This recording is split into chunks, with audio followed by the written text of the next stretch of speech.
Within this presentation, the Fun Toolkit will be explored with its pros and cons, a survey instrument that has been devised to assist researchers and developers to gather opinions about technology from children.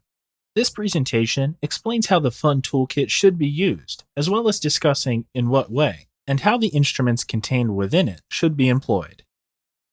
In many studies in child computer interaction, the researchers and developers seek to understand what it is that children think of the products, the applications, and the techniques that they are developing or evaluating. Surveys are a big part of this and are also used with children. There are several reasons why it is good to have this information for the evaluation of software or technology. The first is that user satisfaction is considered to be an important element of usability, suggesting that the more satisfied a child is with a product, the more usable it will be. Secondly, gathering design requirements with the help of surveys is possible. Establishing preferences for one product over another assists designers to make the right choices about form, content, and purpose.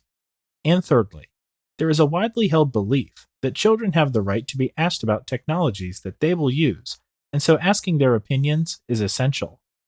However, research about the efficacy of the different methods of surveying children is relatively scarce, and in particular, when children are asked to contribute opinions, studies that examine the validity and reliability of the children's responses are rare. The Fun Toolkit, in its current form, comprises 3 instruments that can be used with children to pass opinions on products. It is intended to be fun, fast, and fair, and can be used with children as young as 4, whilst also being acceptable for use with teenagers. The instruments called the Smileyometer, Fun Sorter, and Again scale are adapted and expanded from visual analog scales, VAS, which were developed to rate attributes about a specific piece of software. The Smileyometer is presented to the children in a horizontal row with supporting words under faces with the question to tick one face. The Smileyometer can be used before and after the child experiences the considered technology or product. By using it before the experience, a measure of the expectations of the child can be gathered. Using it after the experience, the child is assumed to be reporting experienced feelings or experienced fun.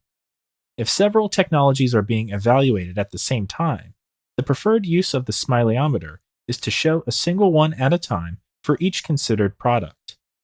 To complete the Fun Sorter, the children need to interpret the construct with a rating scale from best to worst. Either write a description of the technology in blank spaces, or for those children with poor reading or writing abilities, place pre-prepared picture cards on an empty grid. Having ranked the technologies or placed the cards in this way, a ranked score can be applied to each item, construct under consideration. The Again table is a simple table that requires the child to tick either yes, maybe, or no for each activity or product, having in each case considered the question, would you like to do this again? The idea for this tool comes from work in psychology that supports the idea that we are most likely to want to return to an activity that we have liked, referred to as returnants. The 3 instruments within the Fun Toolkit have both pros and cons.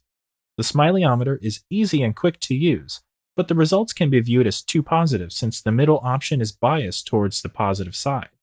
The Fun Sorter is easy to use, can be modified to require no writing, but children are known to take things literally and their understanding of words can't always be predicted. The Again table requires no writing, and with a low cognitive load, it's very suitable for young children. But this table requires more products to evaluate than just one, and children might get tired of filling it in when it's too long. When using the Fun Toolkit as a whole, it's wise to consider the following. It's preferred to use at least 2 of the 3 instruments to gain more validity for your results.